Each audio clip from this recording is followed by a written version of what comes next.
선지자를 통해서 도망하라, 피난하라 이렇게 하시긴 하시지만은 사실은 해계가 없는 도망과 피신은 모두 소용이 없다는 것을 깨닫게 하려 하심이었죠.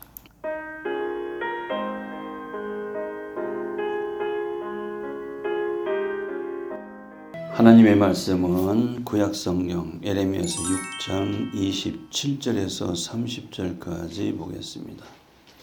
예레미야서 6장 27절 30절까지 말씀을 제가 봉독해 드립니다. 주께서 가라사대 내가 이미 도로 내 백성 중에 살피는 자와 요새를 삼아 그들의 길을 알고 살피게 하였노라. 그들은 다 심히 패역한 자며 다니며 비방하는 자며 그들은 놋과 철이며 다 사악한 자라. 풀물을 맹렬히 불면 그 불에 납이 살라져서 단련하는 자의 일이 헛되게 되느니라. 이와 같이 악한 자가 제어지지 아니하나니 사람들이 그들을 내어버린 은이라 칭하게 될 것은 나 여호와가 그들을 버렸음이니라. 아멘. 아멘. 예레미야 6장 27절 30절 말씀을 제가 봉독해 드렸습니다. 본문 중심으로 내어버린 은 이런 제목으로 은혜 받도록 하시겠습니다. 우리나라 역사는 우리가 되돌아보면은 우리에게 모두가 다 거울이 됩니다. 특별히 성경에서 이스라엘 역사는 더더군다나 온 세상 천하 만민에게 거울이 되게 하신다는 것을 고린도전서 10장 11절 저희에게 당한 이런 일이 거울이 되고 또 말세를 만난 우리에게 경계로 기록되었느니라 하신 말씀대로 우리도 물론이고 세상 모든 사람들이 그 성경의 역사에서 이스라엘 역사 속에 이러한 모든 일들을 통해서 거울로 삼고 반면교사로 삼게 해주신 하나님이신 것을 알게 되죠. 그래서 하나님 예레미야서 6장 16절에서 온 세상 사람, 특별히 유대 백성들은 물론이고 온 세상 사람들이 당시나 지금이나 세상 일에 정신없이 살아가요. 정신없이 달려가는 사람과 똑같죠. 그래서 가던 길을 잠깐 멈추고 너희들이 가는 길이 옛적 길 선한 길인지 한번 살펴보라 하셨죠. 그 옛적 길 선한 길이 무엇일까요? 바로 믿음의 조상들이 하나님의 말씀을 따라가는 그 길, 생명길, 천국 가는 그 길을 의미하게 되는데 우리가 지금 가고 있는 정신없이 가고 있는 이 길이 정말로 주님을 따라가는 그 생명길인지 세상 길을 따라가는 사망의 길인지를 한번 살펴보라 그런 말씀이었었어요. 이 정신없이 살아가 정신없이 달려가는 그런 사람들 잠깐 멈추게 하는 일이 바로 이 세상에서 하나님께서 내리시는 허용하시는 재앙입니다. 재앙. 그 재앙을 내리시는 이유가 그 하던 일을 잠깐 멈추라 그 말이에요. 그래서 그들이 하는 일이 제대로 말씀대로 살아가는 그 생명길인지 아니면은 죽게 되는 낭떠러지에 떨어지는 사망길인지를 한번 생각해 보라 그 말입니다. 그 실례로 저는 2020년 3월 달에 우리가 상상도 하지 못하는 코로나 팬데믹이 시작되었죠. 온 세상에. 그래서 2023년 5월까지 몇 개월 동안 38개월 동안 코로나19 팬데믹 시대가 바로 우리에게는 잠깐 잠깐 3년이면은 굉장한 오랜 기간이죠. 멈추게 하셨던 기간으로 우리가 보게 됩니다. 뭘 멈추게 했어요? 일상생활에서 밀집, 밀접, 밀폐 우리가 세 가지 이러한 삶 속에서 정말로 우리가 하는 그 밀집이 우리가 하는 그 밀접, 밀이 뭡니까? 빽빽할 밀자죠. 촘촘할 밀자라고도 하고 뭐 가까이 할 뭐 비밀할 밀자 밀이라는 그런 얘기가 있는데 정말 세상에서 사람들이 많이 밀집 많이 모여서 행하는 일 이게 과연 옳은 일이었는지 밀접 가까이 친하게 접촉하는 거 그러한 삶 그리고 밀폐된 공간에서 그렇죠 수많이 사람이 알지 못하는 밀폐된 공간에서 하는 모든 일들을 잠깐 멈추라. 그 멈추게 하셨죠. 그래서 과연 이 길이 우리가 주님을 따라가는 그 생명길인지 아니면 세상을 따라가는 사망길인지를 되살펴보는 기회가 되어야 했는데 하나님의 기대치에 못 미친 것 같아요. 우리 되돌아봐도 그런 일을 주장하고 그게 되돌아보는 그런 일들이 교회에서나 사회에서나 별로 보지 못했다는 사실을 보면은 하나님이 기대치에 못 미쳤다는 사실을 우리가 다시 한번 깨닫게 됩니다. 그래서 이 코로나19 팬데믹 시대가 끝난 지 3년도 못 되어서 지금 어떤 일이라고 했죠? 이스라엘과 미국과 이란과의 전쟁. 바로 이 전쟁이 2026년 2월부터 시작해서 지금 3개월이 되도록 이게 끝나지 않고 있는데 여기서 중요한 사실을 깨달았는데 원래는 이란의 그 핵개발이 멈추게 하는 중단시키는 그 핵심이 거기에 있었는데 이란을 공격하는 일들이 핵 문제인데 핵 문제보다도 우리는 더 시급한 문제가 석유 문제, 석유. 그렇죠. 이 석유가 우리 일상생활에 그렇게 광범위하게 중요한지를 미처 깨닫지 못했는데 이번 사태를 통해서 석유가 우리 일상생활에 얼마나 많은 부분에서 중요한 일을 하고 있어서 이게 없으면은 우리 일상생활의 모든 삶의 시스템이 멈추게 되는 그런 놀라운 사실을 체험하게 되어 있죠. 정말로 트럼프 대통령의 엄포대로 이란을 석기 시대로 되돌려서 그들의 나라의 역사를 멈추게 할 정도로 굉장히 중요한 그러한 문제가 대두되었지 않습니까? 석유가 없으면요, 일단은 모든 것이 다 멈추게 돼요. 그렇죠? 생각해 보니까 가장 중요한 것은 전기를 생산할 수가 없어. 전기가 멈추면요, 모든 것이 다 시스템이 다 멈추게 돼버려요. 하늘을 날 수가 있습니까? 땅에서 자동차가 움직일 수가 있습니까? 배가 움직이십니까? 모든 물품을 생산할 수가 있겠습니까? 우리가 자랑하는 과학의 모든 부분도 전기가 없는데, 그렇죠? 완전히 멈추게 되는 그런 심각한 상태가 되는 것을 우리 깨닫게 해주는데, 그런 전쟁이 계속되어지는 이유를 우리는 잠깐 좀 멈추고 심각하게 돌아봐야 된다는 것이죠. 그래서 하나님은 유대 백성들의 잘못된 발길을 잠시 멈추게 하실 일을 본문을 통해서 우리 가르쳐 주시는데 그것이 뭐냐면은 앞으로 바벨론의 공격으로 이스라엘의 큰 비참한 전쟁이 일어나게 될 것을 구체적으로 하나님 예레미야를 통해서 알려주시는 겁니다. 아무리 말씀을 전해도 그들이 잘못된 길, 악한 길을 멈추지 아니하니까 그들의 발걸음을 멈추게 할 수 있는 것은 전쟁이에요. 전쟁. 전쟁하면 굉장히 어려운 고난을 당하게 되죠.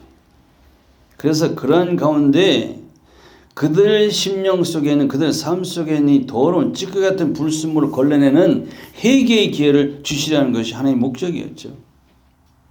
그런데 그것을 모르고 깨닫지 못해서 해결을 하지 아니하면은, 예를 들어서 마치 찌꺼기 같은 불순물이 들어있는 은을 용광로에 넣어서 그 불순물을 빼내서 순수한 은을 빼내려고 해서 용광로에 넣었는데 몇 번을 재련해도 그 쓸데없는 불순물이 빠지지 않는 은을 비유로 해서 이런 은은 결국 아낌없이 버리게 된다는 비유를 통해서 깨닫게 주시는 것이죠. 이게 바로 우리에게도 동일하게 말씀이 적용되는데 결국 유대 백성들이 하나님께서 그런 기회를 주셨는데도 놓치고 그렇게 하나님은 이스라엘 백성들 바로 우리들을 은처럼 귀하게 여기는데 그들이 쓸모없는 은처럼 버림을 받아서 망하게 될 것을 가르쳐 주시는 겁니다. 이걸 빼내야 돼요. 그런데 그렇게 전쟁이라는 참성을 통해서 고난을 주시면서 해결기, 그 불순물을 빼낸다는 것은 우리 죄악된 심령에서 그 불순물 같은 찢기 같은 그 죄악을 회개하는 것이 하는 게 목적인데 하나님은 우리 회개케 하는 데 목적이 있는 겁니다. 그런데 그걸 깨닫지 못하고 회개하지 아니하면은 마치 용광로 속에 몇 번이나 더 은을 넣어서 그 은에 들어있는 불순물을 빼내려는데 결국은 빠지지 않고 그냥 높은 온도에 은까지 다 타버려서 못 쓰는 그런 물질이 되어버린다면은 아낌없이 버리게 된다는데 바로 유대 백성들이 그렇게 될 것을 말씀하고 있는 겁니다. 망하게 되죠. 그러면은 그들을 망하게 하는 자들이 누구냐 그 말입니다. 오늘 예레미야 6장 22절을 우리가 함께 보면은 하나님께서 한 민족과 큰 나라 북방에서 땅끝에서 불러오시네 보니까. 자, 유대 나라를 공격하는 바벨론이 그들을 침략하는 일이 누구 때문에 그러냐면은 하나님께서 그들을 불러오셨기 때문에 보내셨기 때문에 그렇게 되었다는 사실을 깨닫게 됩니다. 북방에서 오는 그 민족과 나라가 누구냐면 바벨론을 말합니다. 근데 땅끝에서 떨쳐 일어난다고 그랬어요. 땅끝.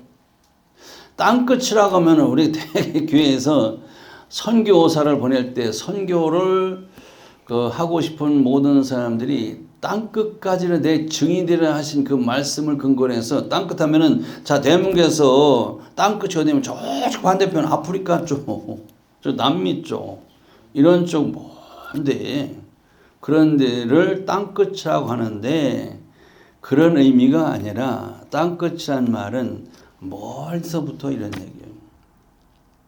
그리고 땅끝이란 말은 불신세계를 의미합니다. 그러니까 바꿔 생각하셔야 돼요. 아프리카에서 예수를 잘 믿는 아프리카 사람들이 선교를 가고 싶어.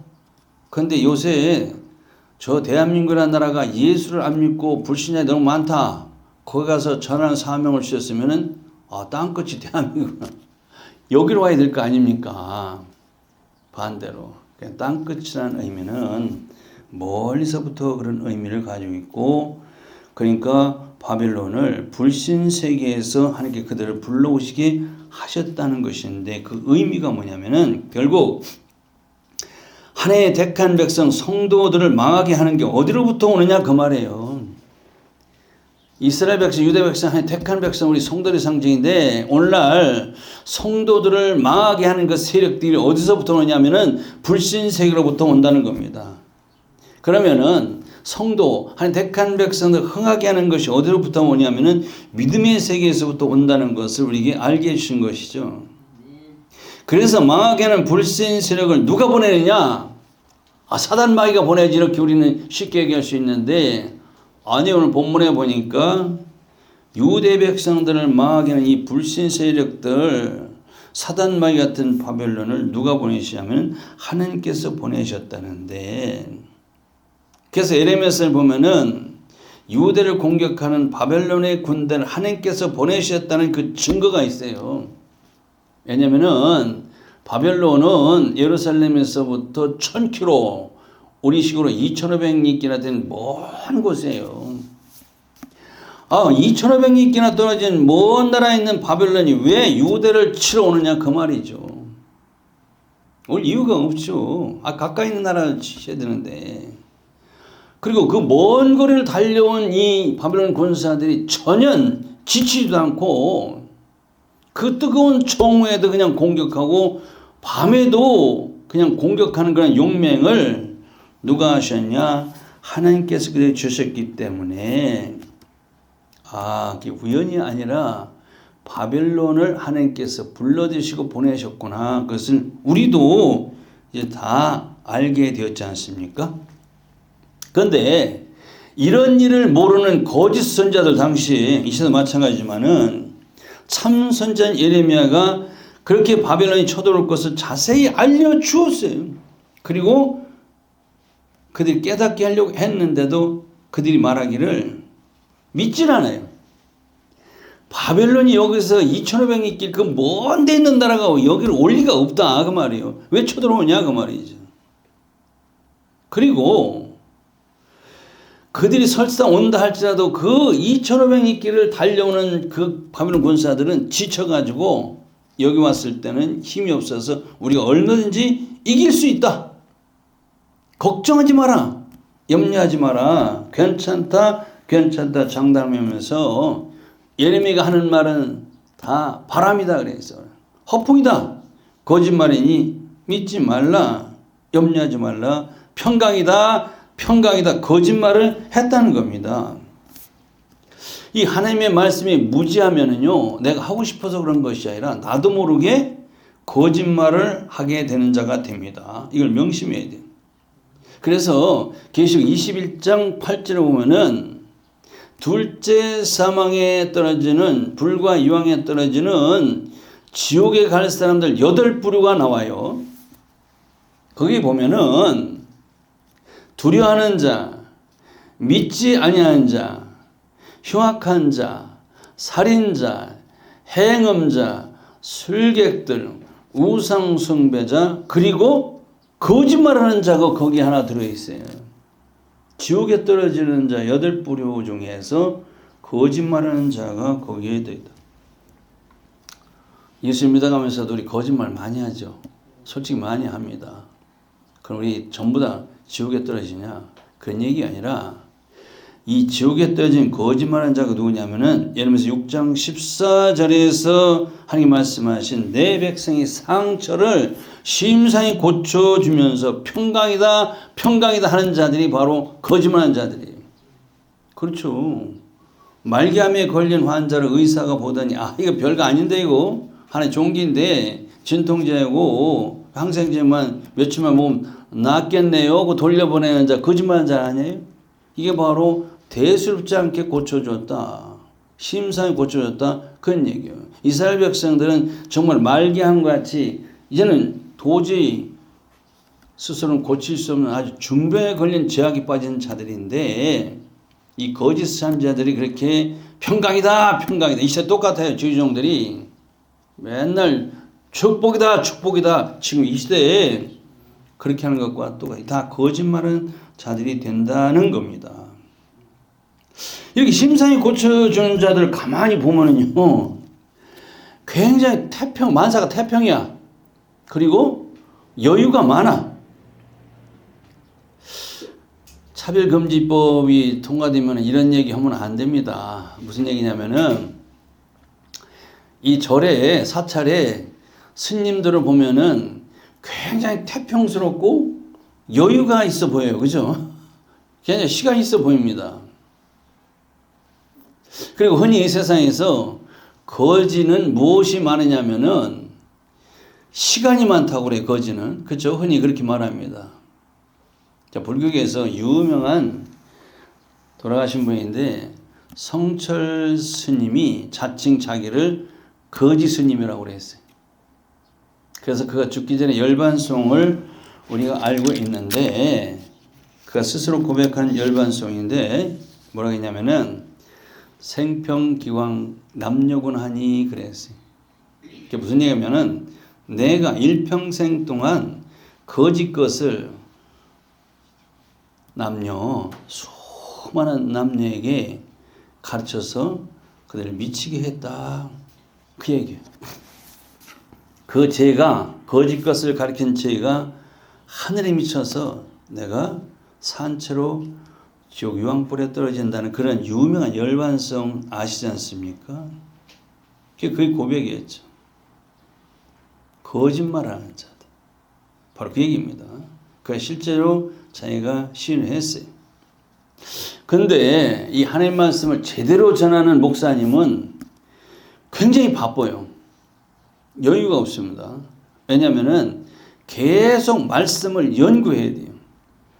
그리고 주신 말씀의 그 영감을 하나님께서 주시는 그 영감을 깨닫기 위해서 묵상하는 시간과 기도하는 시간이 굉장히 필요하기 때문에 여유가 없어요. 그래서 주의 종들은 어떻게 하면 하나님 말씀을 올바로 깨달아서 올바르게 전해서 거짓말을 안 하려고 하는 것이 목사님들의 무거운 짐이 되는 거예요. 왜냐하면은 주의 종들이 전한 그 말씀을 하나님 앞에 가서 그 말씀을 심판받기 때문에 그렇다는 겁니다.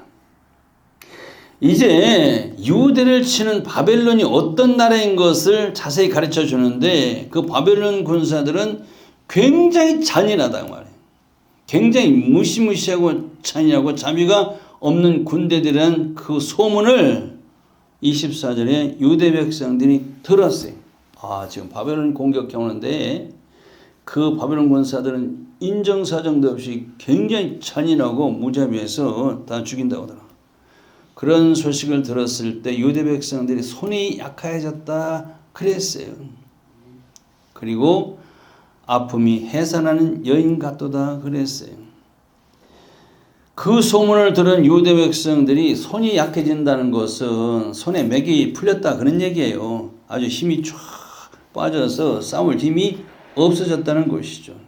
그리고 마음속에 그 두려움이 마치 해산한 여인의 고통처럼 굉장히 공포에 빠졌다.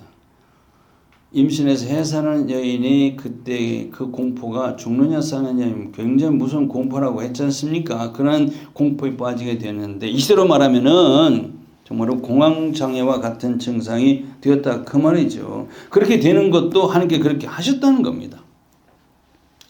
지난날 여호수아에 보면은 철옹성이라고 합니다. 여리고성을 철옹성, 이종된 철옹성인데 거기에 살던 여리고 백성들은 굉장히 염려 없이 교만하면서 감히 누가 여리고를 이렇게 교만했던 그런 당당히 살아갔던 여리고 백성들인데 이 여리고 백성들이 소문을 들었어요. 무슨 소문을 듣냐면은 출애굽한 이스라엘 백성들이 그 광야를 지날 때에 아말렉을 물리치고 바산과 옥을 물리치고 아무리를 물리치고 아랏을 치고 아셀을 치고 그리고 그들의 진행을 모압과 암몬과 에돔도 막지 못했다는 소문을 들었어요.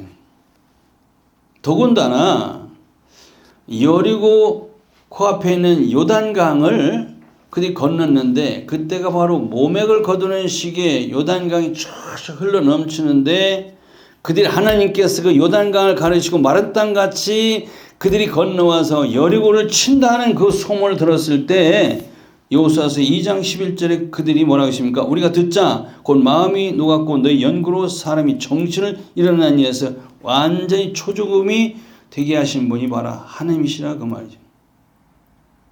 하나님은 이스라엘 백성들이 그렇게 하셨던 하나님이셨는데 이제는 예레미야 4장 20절에 보면은 불순종하는 유대 백성들에게 이제 반대로 역사하셔가지고 바벨론과의 싸움에서는 어떻게 한다고 그랬어요? 패망에 패망이 연속하며 이래서 계속 싸우는 대로 지고 바벨론 싸운 대로 계속 연승하게 된 이유가 바로 하나님께서 이렇게 하셨다는 겁니다.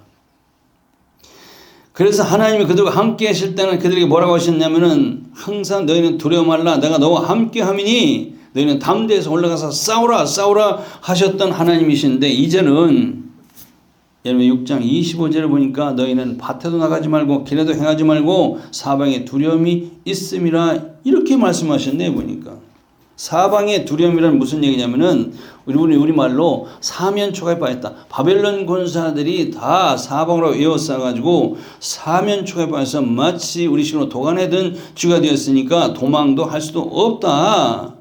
그들은 손이 약해서 손에 힘이 빠져서 대항도 하지 못하죠. 목적은 그러니까 이제 너희들 회개하라는 겁니다. 우리 상황이 이렇게 사면초가에 빠졌을 때 우리는 어떻게 하죠? 도망갈 구멍을 찾습니까? 아니면 회개합니까? 우리가 생각해 봐야 돼요.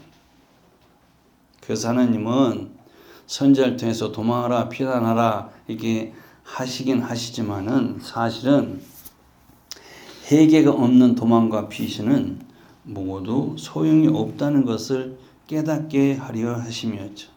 예수님께서도 마태복음 24장 종말론에서 그날에 그때 유대에 있는 자는 산으로 도망하라 하셨는데 정말 산으로 도망하면 살 수 있을까요? 그 산은 바로 성전이 있는 시온산인데 유대 백성들이 하나님이 성전을 멀리해서 세상으로 돌아가서 죄를 지으며 살아가던 자들에게 이제는 성전 중심으로 하나님 중심으로 돌아와서 살라는 말씀이었죠. 그게 바로 피난처가 된다는 것이죠. 다윗은 그것을 알았어요. 이 세상에 피난처가 없다. 그래서 오직 여호와 하나님은 나의 피난처이시오, 나의 피할 바위시오, 산성이요 방패요 요새라는 사실을 고백하면서 오직 하나님을 의지하고 믿었다는 사실, 피난처로 삼고 살았다는 사실을 가르쳐주고 있지 않습니까? 그러니까 우리도 그래요. 이 사면초가와 같은 이 세상은 마치 우리가 어둠의 세계, 어둠의 권세 다 둘러싸이는 그런 사면초가에 빠진 우리들과 같은데, 그래서 우리에게는 이 세상에서는 피난처가 없다 그런 얘기예요. 오직 우리는 하나님이 피난처인 걸 믿으시기 바랍니다. 그래서 하나님이 도움이 없이는, 하나님 의지하지 않고서는 우리 다 망할 수밖에 없는 백성들이니까, 이렇게 하나님을 떠난 백성들은 회개하고 하나님께 돌아와서 어떻게 살라고요? 교회 중심, 예배 중심으로 살아야 된다는 것을 믿으시기 바랍니다. 그래서 하나님 그렇게 사면초가에 빠져있는 이스라엘 백성을 부르시는데 뭘로 부르십니까? 딸아, 이스라엘 딸아 이렇게 부르십니다. 딸은 아버지에게는 굉장히 연약한 자의 상징이라고 그랬죠. 딸은 아버지의 사랑과 보호를 받아야 될 연약한 자의 상징이라고 그랬어요. 이스라엘 백성들이 마치 사자와 이리 앞에 있는 어린 양과 같은 그런 연약한 존재였었다는 것이죠. 그래서 이런 어린 양은 누구를 만나야 살아요? 목자를 잘 만나야 살게 된다 그 말이죠. 역시 어린 양 같은 하나님의 백성들은 선한 목자 되시는 주님을 만나야 돼요. 그래서 주님께 돌아와 주님을 만나야 되는데, 그래서 끝나는 것이 아니라 꼭 해야 될 일이 있는데, 그것이 바로 26절에 굵은 베옷을 입고 제한자 진실한 통해자복이 있어야 된다는 겁니다. 교회의 핵심은 바로 죄인들이 교회에 나와서 해야 될 일은 첫 번째로 회개. 언제나 죄 가운데 살기 때문에 하나님 무엇을 원하시냐면 회개를 촉구하시고 원하신다는 사실을 깨닫게 해주고 있지 않습니까? 어떻게 해야 되냐? 독자를 잃은 엄마의 통곡함 같이 하라는 거예요. 말로만 하지 말고. 누가복음 7장에서 독자를 잃은 나인성 과부가 주님 앞에서 하던 애통과 통곡함 같이 하라는 겁니다. 그래서 살 길은 죄에 대해서는 반드시 통해자복하는 것뿐이라는 것을 우리 가르쳐주고 있지 않습니까? 자, 오늘 본문 27절에 들어가서 이제 예레미야에게 주신 말씀인데, 주께서 가라사대 내가 이 미도로 내 백성 중에 살피는 자와 요새를 삼아 그들의 길을 알고 살피게 하였노라 그랬어요. 예레미야 선지자가 하신 말씀인데, 예레미야를 선지자로 세워가지고 누구를 살피게 했어요? 백성들을 살피게 하시고 나라를 지키는 자로 세워주셨다는 겁니다. 그래서 백성들이 죄를 지을 때마다 야단치게 하려고 세우셨다는 겁니다. 그래서 그들에게 뭘 전하라? 하나님의 심판을 전하라 그랬다 그 말이에요. 이제 선지자들이 해야 될 일이 바로 말씀입니다. 말씀. 언제나 말씀은 회개를 촉구하는 말씀이 핵심이죠. 그래서 그렇게 회개를 선포하는 선지자의 말을 듣지도 않고 돌아오지 않는 자들은 하나님께서 뭘로 여기시냐면 놋과 철로 여기셨다 그랬어요. 이 놋과 철은 강팍함과 완고함을 비유로 주시는 말씀입니다. 그러니까 이스라엘 백성이 굉장히 강팍하고 완고해서 회개가 없어서 하나님은 그들을 정말로 쓸모가 없는 백성들인데 쓸모가 있는 백성으로 만들기 위해서 바벨론의 공격으로 인해서 전쟁이라는 고통과 연단을 주시는데도 깨닫지 못해서 회개가 없으면은 모두가 다 허사가 될 것이라는 말씀이시죠. 그래서 하나님은 예를 들어서 내어버린 은혜에 대해서 말씀하신 거예요. 이 시대도 은값이 굉장히 비싸죠. 은은 성경에 보면 굉장히 중요한 금속입니다. 은을 왜 내버립니까? 그 중요한 것을 내버린 이유가 있어요. 자, 은을 뽑아내려면은 은광석이 있어요. 금을 뽑아내려면 금광석이 있고, 납을 뽑아내려도 납이 들어있는 광석이 있어요. 돌이 있어요. 원석이 있습니다. 이것을 뽑아내려면은 재료연수에서 용광로에 그 불순물, 찌끼 같은 것을 다 녹여내고 거기서 순수한 은을 뽑아내려고 용광로에 집어넣어서 재련을 시키는데 이 질이 나쁜 은광석은 한 번에 되지는 않는다고 그래요. 그래서 한 번 넣었는데 찌꺼기 불순물이 덜 빠졌어. 또 두 번째 넣어도 아직도 덜 빠졌어. 자꾸 온도를 높여가지고 반복해서 넣다 보니까 어떻게 돼요? 나중에는 그 안에 있는 은 성분이 다 타서 없어져 버렸다 그 말이에요. 그럼 쓸모없는 은광석이 되죠. 쓸모없는 은이 되어버리죠. 그랬을 때는 아예 버려야 된다는 겁니다. 그와 같이 이스라엘 백성 중에서 그러한 용광로 같은 그런 연단 속에 집어넣는데도 회개가 안 해. 회개를 안 해. 회개가 없다 그 말이죠. 그러면은 그들도 버림받는 백성이 될 것이라는 말씀을 주시는 겁니다. 그래서 다시 하나님은 29절에서 같은 말씀의 비유를 주시는데 납이요, 납도 마찬가지입니다. 그 불순물이 많이 있고 찌개가 많이 있는 납이 들어있는 광석을 용광로에 넣어서 납을 걸러내려고 했는데 이게 잘 안 빠져. 이게 찌꺼기가 불순물이 자꾸 온도를 높여서 두 번 세 번 하다 보니까 아예 납까지 다 타버려서 없어져 버렸다 그 말이에요. 쓸모가 없는 은이 되어버렸다 그 말이죠. 그러면은 아낌없이 버려야 되게 되는데 그게 비유입니다. 그 허사가 된 것처럼 유대 백성들도 하나님께서 주신 그 연단을 통해서 그 불순물과 찌꺼기 같은 그들의 죄악상을 해결케 하려고 빼내려고 했는데 안 해. 그러니까 그 연단이 모두 허사가 되어서 하나님께 버림받는 백성이 되어서 아낌없이 버리게 되었다는 사실을 가르쳐 주시는 겁니다. 그러니까 하나님은 잠언서 25장 4절에서도 은에서 찢기를 제하라. 그리하면 쓸만한 장색에 쓸만한 그릇이 나올 것이라 하셨어요.